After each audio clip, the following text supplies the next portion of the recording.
This is a continuation video of the calculation of Star Trek technology, how fast it can propel spacecraft.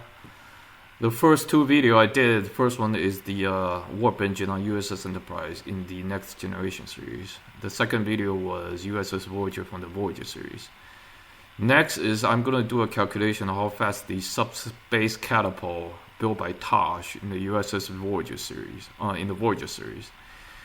I remember it showed up in the episode called Conspiracy, and I'm just curious how fast this thing can propel the spacecraft.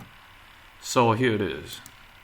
According to this description on this website, it's 30 sectors of space in less than 1 hour. So I'm assuming 1 hour for 30 sectors. So how big is a sector? Sector, according to this Google information, is a cube of 20 light years on the side for a volume of 8,000 cubic light years. So here it is. It's a cube of 20 light year by 20 light year by 20 light year. So I'm going to do two calculations, one the high side, one the low side. The high side is the longest distance in a cube. So it's from this corner to that corner. So how long is that? It's 20 on one side. Oh, sorry. I want to calculate how long this distance from this corner to this corner.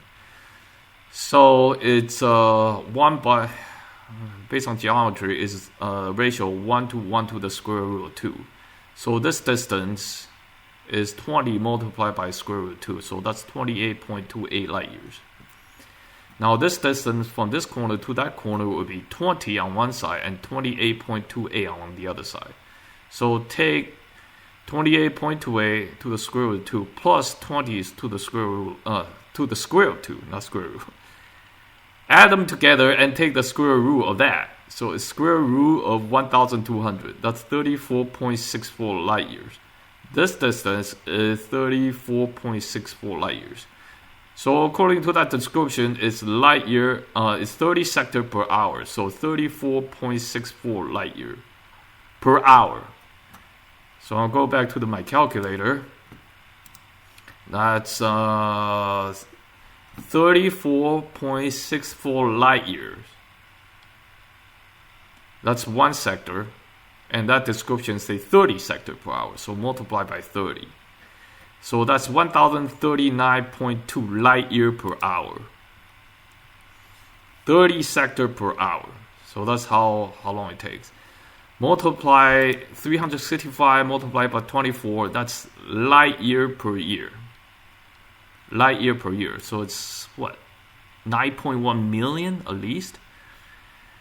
That's the high estimation. Take that number divided by the maximum speed of USS Voyager, which is this number, 5,126.06 light year per year.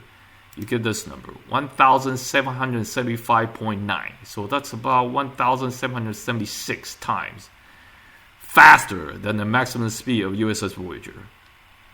Okay, USS Voyager warp 9.975 is this light year per year. So that's the high estimation. The low estimation is, I'm assuming, 20 light years. That's the shortest distance of this one sector. So take 20 multiply by 30 sector per hour. So the 600 light year per hour. How many light year per year? Multiply that number, the 600 number, by 365 multiplied by 24. So it's this number, light year per year. Take this number, divide by this number, the 5,126.06 is 1,025 times the fastest speed of USS Voyager. So I got two estimations here. This is the high number, this is the low number. I take an average of that.